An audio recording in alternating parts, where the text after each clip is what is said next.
Ketua KPU Kota Denpasar John Darmawan mengatakan ditinjau dari sisi pendanaan, Kota Denpasar telah siap melaksanakan pilkada pada 9 Desember 2015. Kebutuhan dana pilkada Kota Denpasar sebesar 16,65 miliar lebih sudah terpenuhi dan telah disetujui oleh DPR. Sampai saat ini ada dua pasangan calon yang mendaftar di KPU Kota Denpasar, yakni pasangan Ide Bagus Rai Darmawijaya Mantre Jaya Negara serta pasangan Ketut Suwandi Arjaya. 7 Agustus 2015 merupakan batas akhir penerimaan kelengkapan berkas syarat pencalonan.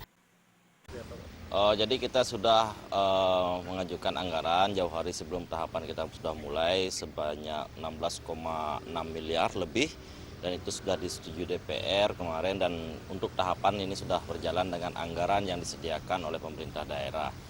Anggota DPRD Kota Denpasar Suteja Kumar mengatakan anggaran untuk dana KPU Kota Denpasar sudah disetujui sehingga pilkada di Kota Denpasar bisa dilaksanakan.